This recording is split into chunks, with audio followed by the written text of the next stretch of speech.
Welcome to UnSUCKcessful. We're your hosts, Jen. And I'm Brandy, and this is the podcast where we admit out loud that we suck. So if life has ever felt like a dumpster fire, you're in the right place. Well, let's get into it. This week on UnSUCKcessful, we're sitting down with the incredible Crystal Noell, entrepreneur, author, and the definition of emotional resilience. Crystal is no stranger to success, but she's also no stranger to pain. In this conversation, she opens up about the emotional toll of betrayal in business, the grief that comes with letting go of relationships that no longer serve you, and the powerful lessons hidden in failure. From layoffs to leadership, from survival to soul-level growth, we're talking about the moments that make or break you, and how Crystal learned to redefine what success really means. If you've ever been burned in business, doubted your worth, or questioned your path, this episode will hit you deep. Let's get into it. I know every introvert's favorite part is talking about themselves. I'm usually more comfortable asking the questions, so just bear with me as we go through this. Okay. Well, my entrepreneur journey started 2008. I think like a lot of people, the 2008 recession that hit, and I got laid off 3 times in that year. And usually, one time's humbling, but 3 in a row. And I was young and I said, oh, well, how hard could it be? They just probably can't figure things out for themselves. So I also decided nobody would be in charge of my financial future. Like I shared, I was in the foster care system. I was adopted.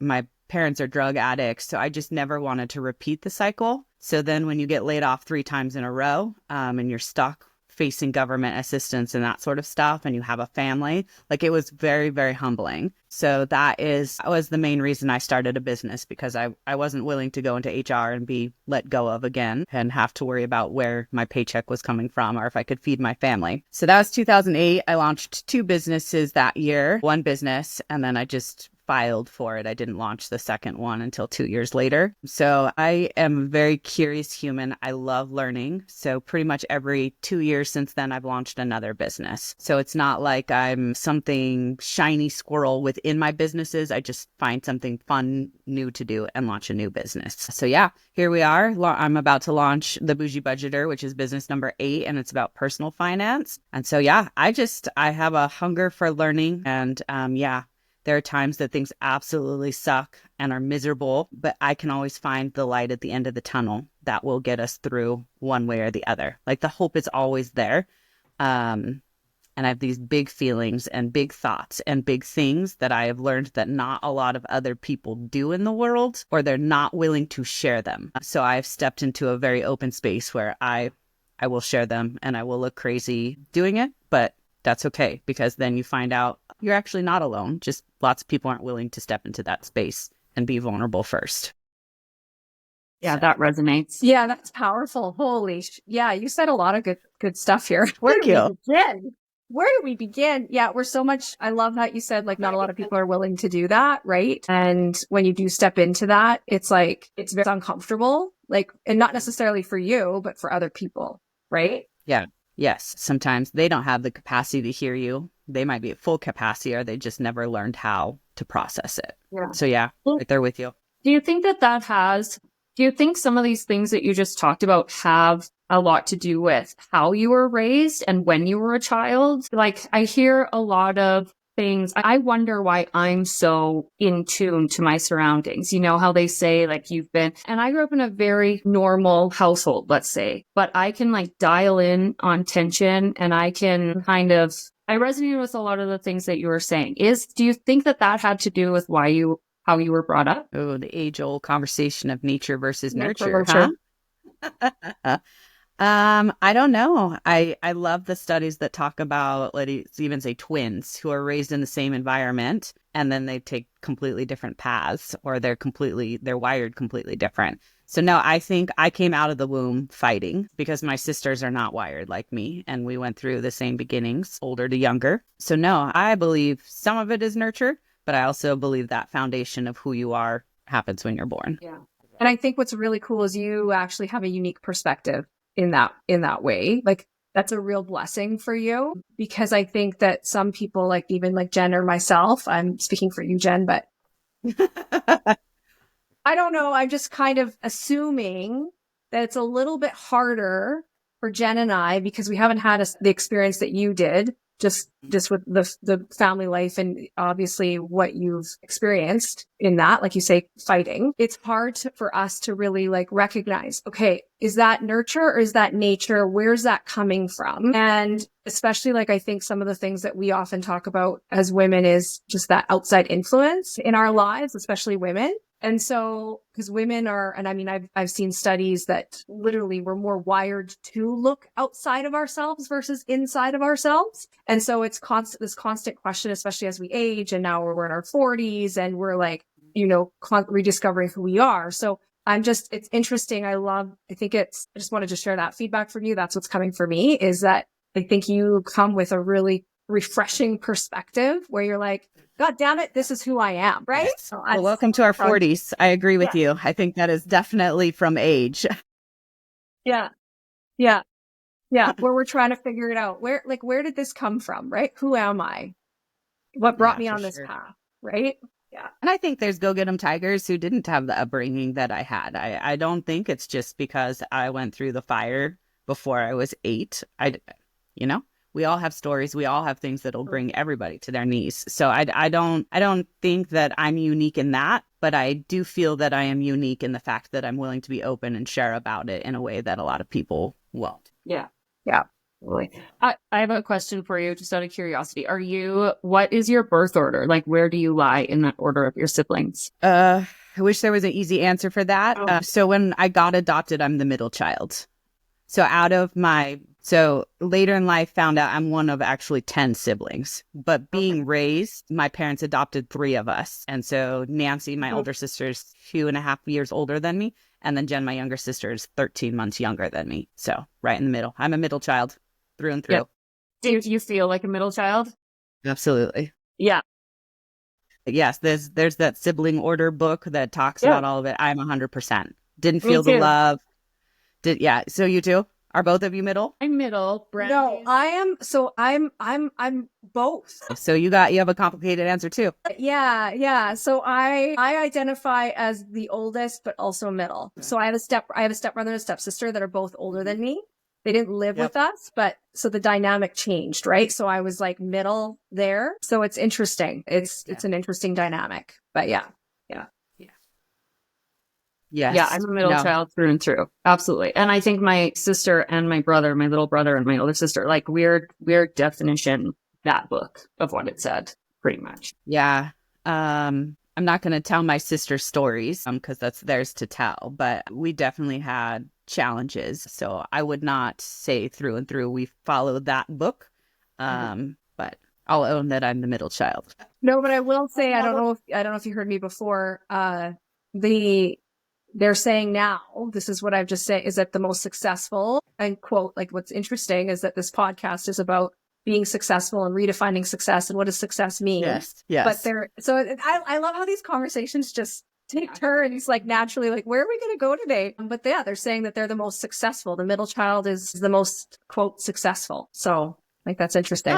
That's a recent study? Recent. Okay. I'll have to Google that when we're done. I would agree with that at this point in my life. But again, different circumstances hit all of them. But we'll see. I don't want them to watch this and feel like I'm talking down to them because I am not at all. Like they've gone through their own trials and tribulations and I'm very proud of them. But life has just taken a different path for me. But and the other question too, and I want to circle back to this, but it is really, what is that definition of success? Because I think there's a stereotypical or a societal definition of success. And then there's your individual definition of success. Like I say, I want to get to that like later after we talk a little bit more about some of your really sucky situations. And reading your bio, one thing that came up is I was very curious if you could pinpoint what kind of that worst, like what was your suckiest moment and how did it feel? Well, the suckiest moment, go with the most recent because the rest is all dealt with and processed. But the one that we really connected over was my CFO, my business for bookkeeping. Been going through the thick of it. And it is my 7th startup. And it was just a dream. It was amazing, where I felt like, awesome. All 6 other businesses have finally been in alignment. And I started my CFO with the pure intention of being transparent about everything: how to set your numbers, how to budget, how to bookkeep, what it's like hiring employees and working with employees, like just being open and transparent, never realizing that I would have a catastrophic situation that would happen, just the normal ups and downs. But what really happened was the worst thing I've ever experienced as a business owner. The thing that you think is never going to happen to you. And when it does, it's humbling on a business level and then a personal level. So really the sucky situation was it, and it started 6 months ago, where you see the red flags hindsight, but not when you're in the situation. And our team is small for my CFO. Again, wanted to do with, you could do big things with small teams. So I've been really feeding into that philosophy with my CFO. So there is a lot of one-to-one time. There's a lot of mentoring. There's a lot of stuff happening behind the scenes with my team. So I invest heavily with them, where I don't with my other businesses that are live. And so it started happening, I want to say about 6 months ago, that there just was signs. And so there was more training and more mentorship behind the scenes and more care, and just pouring more and more and more in. And I didn't realize what was happening internally was exponential externally. And what I found is through it all, I didn't have great systems and processes for the people who work with me to give true, honest feedback, because it's boutique, it's friends. So that was sucky, right? To realize that communication wasn't as transparent and transformative as I thought it was. So that's first. Then second is we accidentally got CC'd on an email from a business owner with her accountant, and that ripped the Band-Aid off. So it wasn't even like she was going to tell me the situation, but since you're accidentally CC'd on an email, like, there's an honesty there that doesn't normally happen. And that's where the Band-Aid got ripped off, and learned that there was some really not shady. It wasn't I will say it was illegal. Not illegal. I will say it was shady. Like, there was intentional dishonesty happening. And it's so painful when you feel like that person's your friend and an employee, and you poured so much into them. So that was so sucky. And that's what I took to Instagram to talk about and grieve. But I didn't know why it impacted me so hard, because I have let people go and people have resigned before, and it hasn't been that way. But I realized it was because I was also grieving a friendship and something that felt like the wool had been pulled over my eyes intentionally, where I feel like I'm a good judge of character. Does it make sense? Yes. Oh, yes. Yeah. Okay. It's betrayal. Yes. But it took me a long time to get to that. And by long time, I mean a couple weeks, because I just moved through things fast.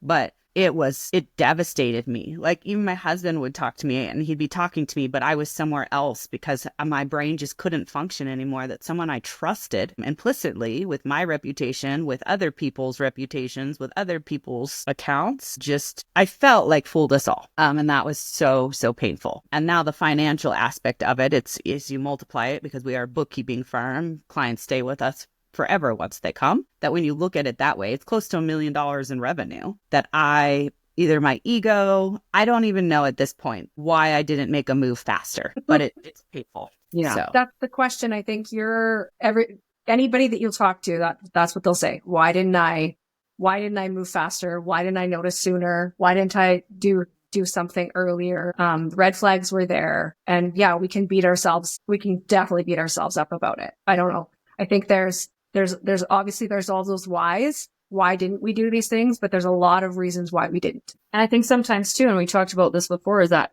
I think sometimes you have to go through the worst thing.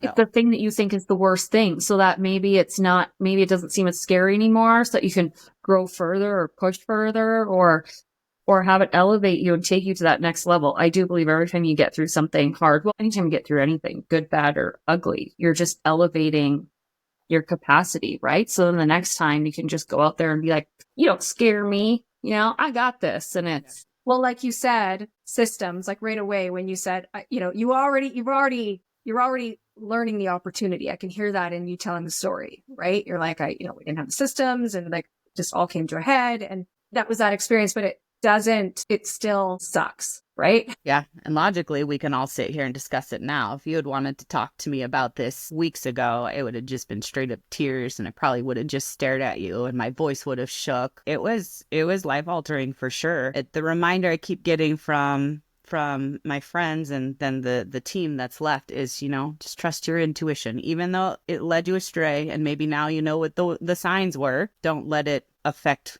the next step. Like, they aren't that person. So don't put that person's baggage on them. Still level up, but there's a lot more checks and balances. There's a lot more trust yet verify happening where there wasn't before. In a way I wouldn't have even thought was needed, because what we do as bookkeepers is not rocket science. Like in the past, you just show up, you code, you do the things. Like, it's not complicated. We're not brain surgeons. So to be so intentionally dishonest, that took a lot of work to be dishonest and fool us. So it's really disheartening when it comes down to it. But that's their issue, and all I can do is fix it on my end and show up with integrity and make things right. Yeah, I kind of want to talk about betrayal a little bit, because I've felt an obscene amount of betrayal over the last couple of years, and I'm actually like really in it constantly. Really? Unfortunately.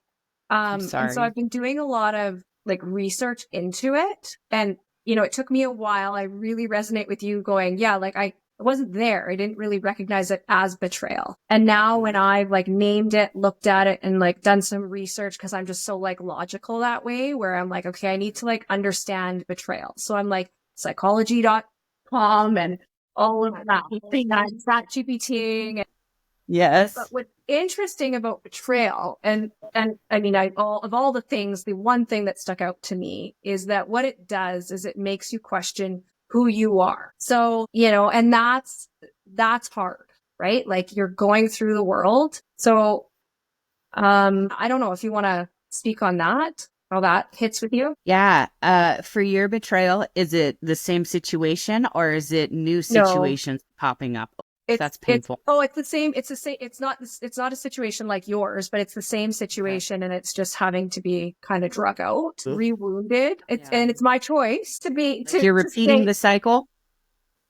Yeah, I am. It's complex, Crystal. I can't share why. That's fine. I'm not being nosy. One day, maybe in 5 years after an NDA is, I can share that. But I guess that's what's so interesting is this like constant like identity shift. And so for you, like where are you in your identity after this sucky moment? Oh, golly, I'm still so raw. I mean, we're talking this. It's only been 3 weeks since all this was uncovered. So, I mean, this is still raw and unfiltered.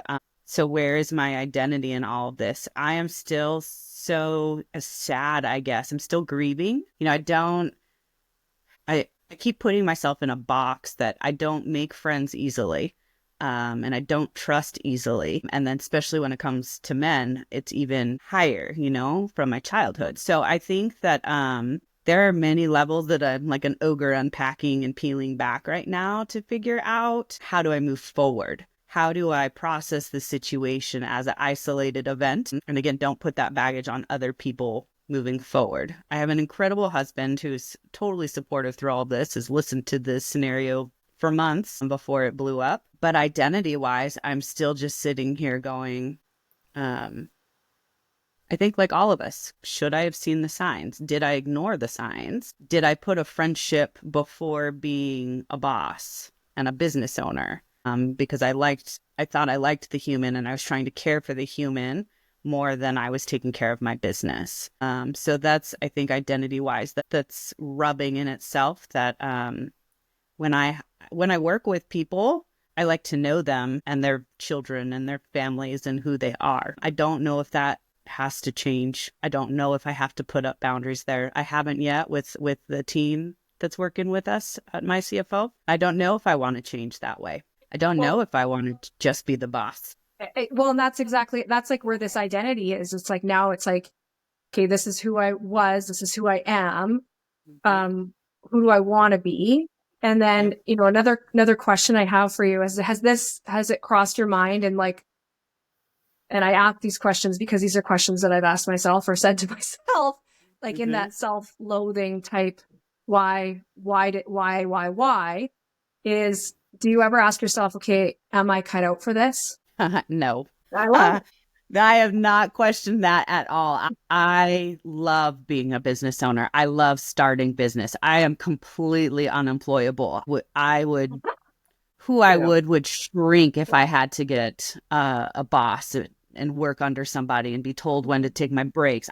No. So I've never questioned that. More I question, not the business owner stuff, but just what kind of boss do I want to be? That is what I question. Who should I be? What does my team need? And when am I over caring versus boundaries, I guess. I'm not wording that very well, but yeah, that's why we're doing this raw and unfiltered. Exactly. So no. So I hope that whatever you're going through, you're not questioning that. I mean, I don't want to put words in your mouth. That I think that gives us pause on it. And then we just have to step back into our light and own that we're awesome. And it was just a circumstance to get through. Oh, thank you. I hope that those people listening can also take that advice. Yeah, I will. I'll tell you that. Yeah, of course, I asked myself that question. I thought about it for a minute, and then I have to go through everything that you just said too. Pep talk. I love how quick you were to be like, hell no. That's great. There's so many things.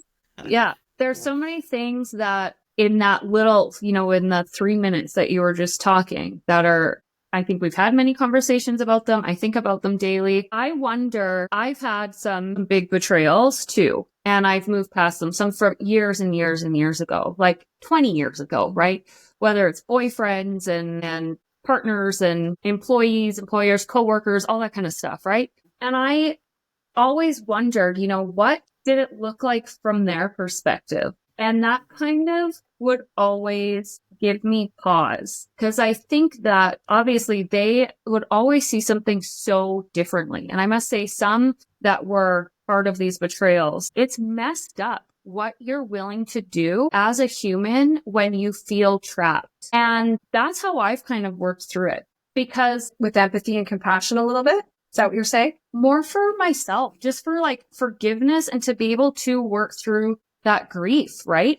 Because I think like as we know, it doesn't help to be angry. It doesn't like that. And you have to get over it, because if you stay in that energy of that betrayal and that grief, it will eat you alive. I believe that energy manifests as illness and sickness, and I'm just not willing to do that. Actually, I think that terrifies me, that some of the things that I can't, I work to get over them really hard, but are they still there? So I find like my curiosity is why did that person do that? And when I look at some that are very close to me, and we might have a episode of that where I have been betrayed and we are still together, that it's constant. There are things that come up all the time. I didn't run away from them. I didn't get rid of them. This is a different scenario. And this wasn't an employee, for example, but there have been those. And I always think like, what was going on with them to make this happen, right? How did they not care enough? And no one will care. No one will care about your business as much as you do. No one will, because they don't carry that burden. And as much as you try to teach them the importance of certain things, they will never get it. And I guess that's why we have the hat of business owner instead of employee, because your employees will never, ever be able to understand your responsibility as that owner, or they'd be doing it on their own, right? Yeah, I would agree with you on most everything you just said. It is empathy, compassion as you go through. I will share that I don't opposite of you.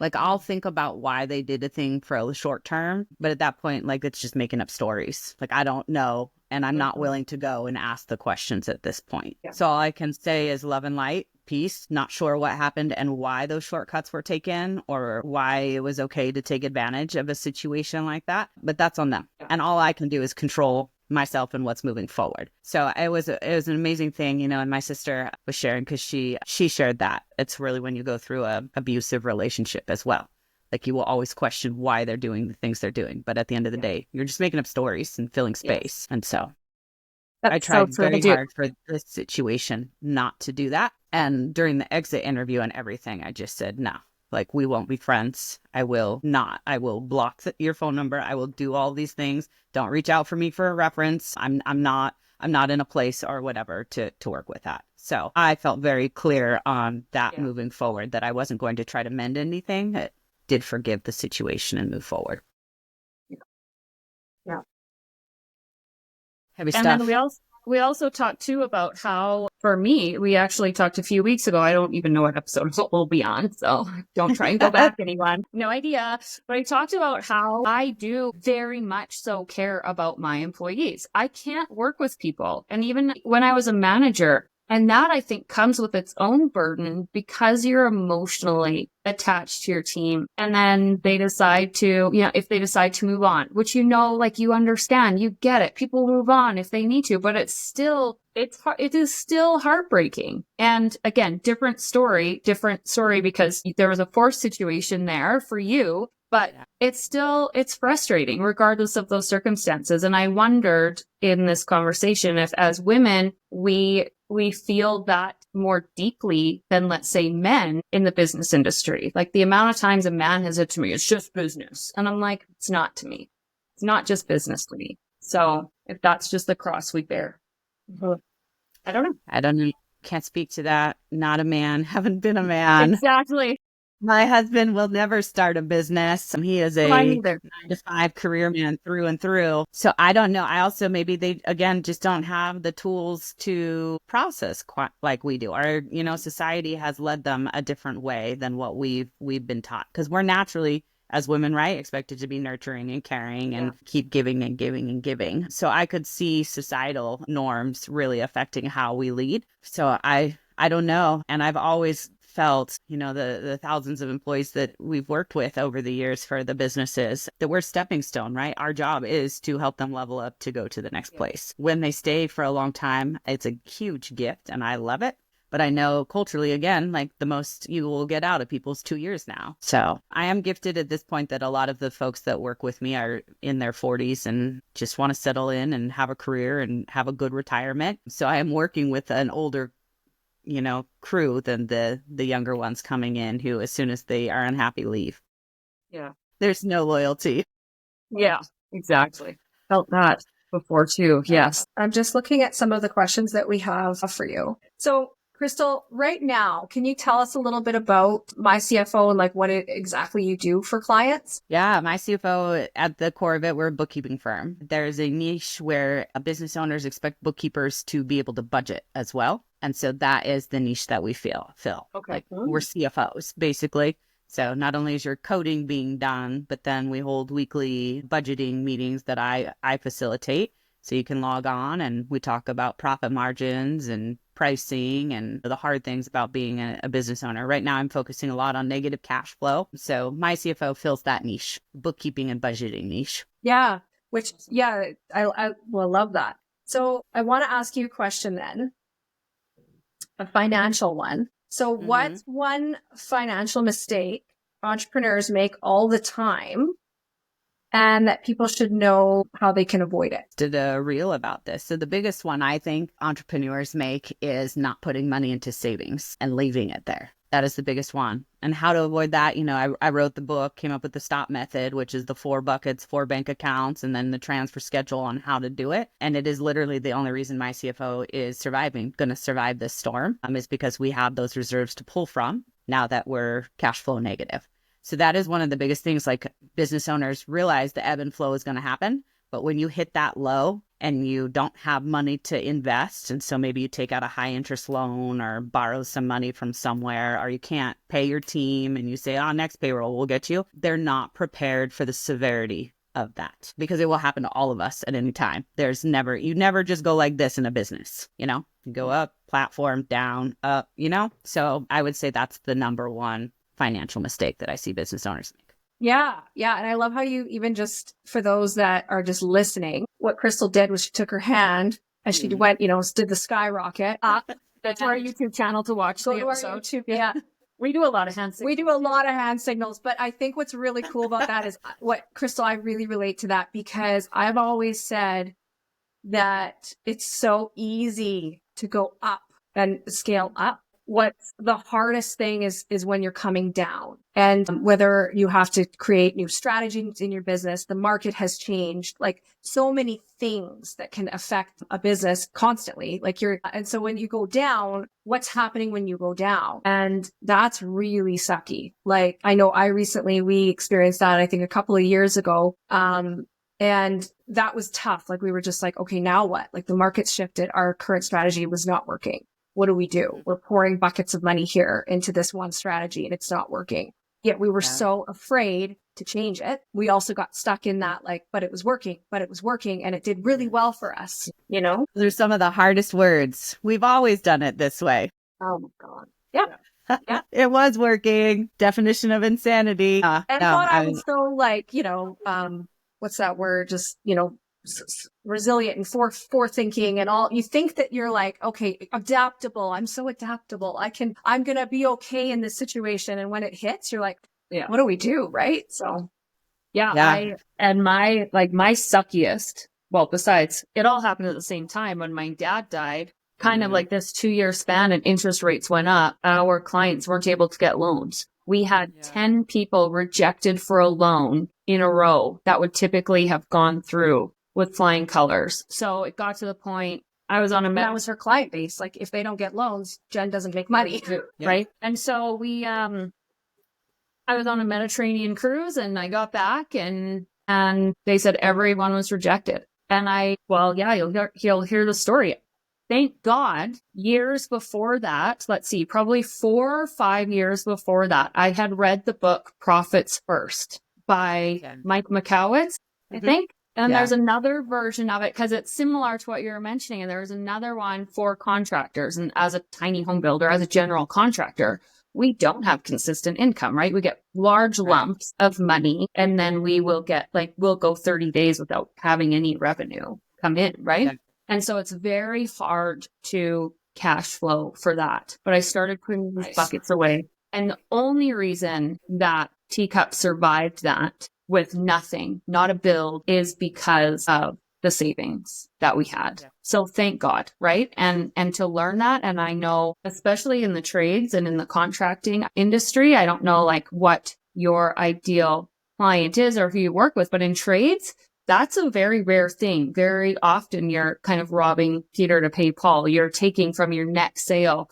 It's probably more common than not. It's not. Very, very common. We do quite a few GCs and subs, bookkeeping, and here in Cali, you could take $1,000 as a deposit, and then you have the progress payments for contractors. So cash flow is brutal, no doubt. But right there with you. And I think a great example is when COVID hit, and so many people didn't diversify the revenue coming in. And then when we were all shut down, they couldn't survive. They had to take out SBA loans or the PPP or all the things that were provided. I don't know what was provided in Canada, but even for that, didn't take any of that for my other businesses because we rode the wave. But I don't want the government in my business. So I didn't want to take any handouts of any kind for anything. Yeah. But that's another example, right? If you have to pivot tomorrow, will your business be able to sustain? Do you have those revenue generators to make it happen? And I could talk about this all day long because this is where my passion is. But I that would be the second pitfall. Not diversifying the services or products that you offer in a healthy way. So if one dropped out, you'd still have others to fall on. So, yep. Great advice. What is the worst piece of financial advice you've ever been given? I think it's hard for in order to scale, you have to take out loans. That is the worst piece of financial advice I think I've ever heard. And I have so many friends that are business coaches that this is what they do. They just focus on that top line, not realizing, hey, when those loans come due, that'll affect all of your cash flow. You can scale beautifully as long as you budget and forecast for it. You don't have to borrow money to scale. I like that. Yeah, I think it's such an interesting thing. I think it's one of the interesting things about women in business is, so I used to be a business banker, Crystal. So beauty and banking, who knew? We need our bankers. I love my bankers. No, I just don't take out loans. Yeah, it used to be. My house is fully paid off. What's interesting is that, statistically, women are less likely to borrow money, which can they say potentially hurt the growth of their business. I think that lending is really depends. You have to already have a really good handle on your business, and you have to understand the types of lending available and what that looks like. And I think that's where the issue tends to lie. And a perfect example, Crystal. So I'm in e-commerce and we run on Shopify, and there's what's called Shopify Capital. So Shopify's in the financing game. And it's really easy to get this capital through Shopify based on, historical sales. They have the data points. However, it's way more cash flow cost effective for you to go through, probably a traditional bank, look at other lending options, but you're going to go through more of a rigmarole with approvals and all that. Whereas with Shopify, it's like, it's coming off your cash flow because it's coming off that's how the repayment is coming off of every sale. And that really depending on that rate and depending on where you're at, it can really screw you. So anyway, I think you just have to understand it. I'm going to throw in my 2 cents there. But I absolutely agree with you. I'm not saying it's wrong in all circumstances. Sometimes you need that Band-Aid. You need it to get through. And I support that. I'm just saying, like, if you are going to grow and you want to hire 5 people next year, put that in your budget. Figure out what you need to be making revenue-wise to then turn around and hire those people. You don't take out $200,000 to then hire these people and then have that debt. But no, all of us go through cash flow things, and we just need that Band-Aid. As I shared, though, I'm the opposite of codependent, right? I think my therapist said I'm counter-independent.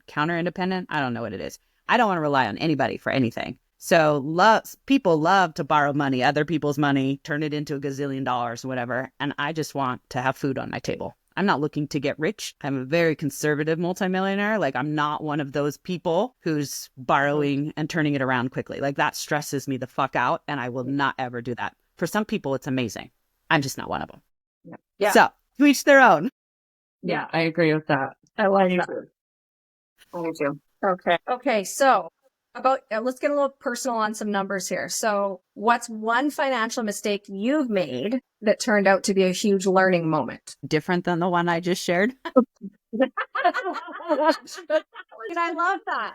I love that. No, you could elaborate on that if you wanted to. Or could say that's it. Well, I already shared that one is major, but I've worked through it and moved on and learned from it. So I wouldn't say that one would impact me, but I would say, like, when I was first starting my businesses, there's 2 things. One, not invoicing correctly. So a lot of times when you're a solopreneur and you're just starting up, right, all the back end stuff is afterthought. So then I would come and invoice 3 months at a time. So that really affected everything. That would be the first one, not invoicing in a timely manner, not following up on collections, really has the capacity to hurt you that way.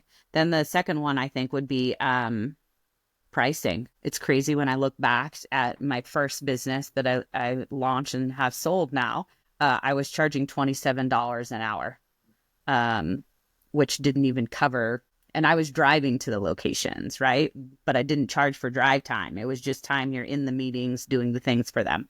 So now I've learned how to create pricing based off of the data of what your business actually comes from or needs.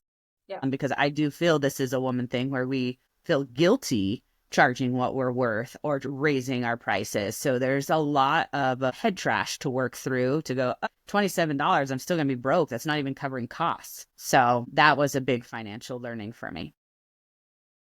Yeah. The head trash. Head trash. Yeah. That's a good We one. both looked at each other. Head trash. Yes. We use that for life. Yeah. We all have it, all that inner monologue.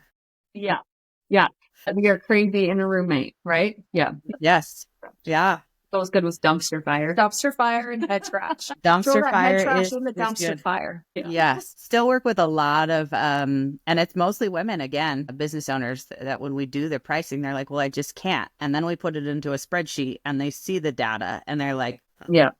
Yeah, I would 100% agree with you on that. I preach that all the time. That's always been kind of my job in my business, is that cash flow, money, like what are things actually costing us? And perfect example is we deal with products. And so it's like, okay, the cost to fill the product, like manufacturing, creating a product, the bottle, the lid, all these things. Okay, that's fine. But like, did we add in the costs, for shipping from here to there? Did we add in the import costs, any sort of customs fees, the currency, so any sort of currency conversion fees, what other kind of fees? Because what people will say is, okay, well, it costs $10, but no, actually it really cost you, 13. And so it's just like really understanding that full picture. Yeah.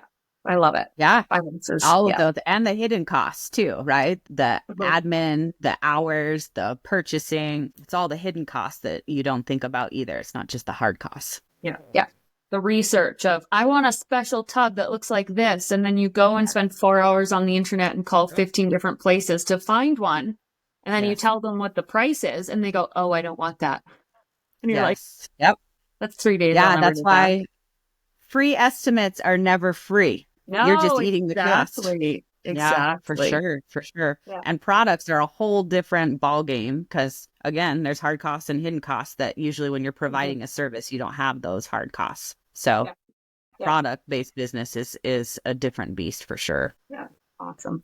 Okay, so should we get back to the question number 1 about your definition of success? Oh, yeah. Which your whole podcast is around. Oh, yeah. I think I already shared it, though. What are you talking about? What question? So yeah, what is your, I guess, you know what, Jen had a really good, maybe should we start with this question first? What did success look like you for in the beginning when you started business? And what does success look like for you now? Has it changed? Like beginning of launching businesses or like just beginning? Or how has it changed? How has it changed? Or even if you look back at, 20 years ago or 2008, when you started in your business and looking at, becoming successful in business or in life. And what was that picture in your head? And then now, what is that picture in your head now? What does success mean for you? Yeah. What does success mean for you? And I don't know if I'm different than most people, but I am a very unintentional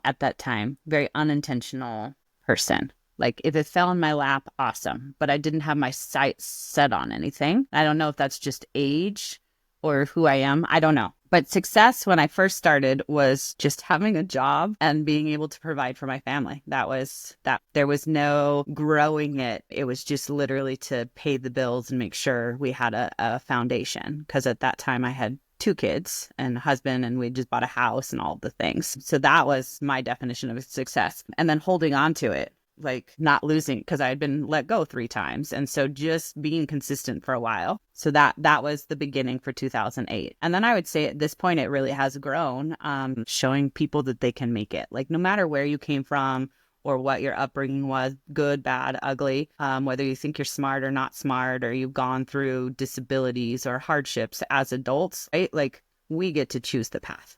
And then whatever happens to you, you still get to choose. So my definition of success at this point is really showing other people that you can do it.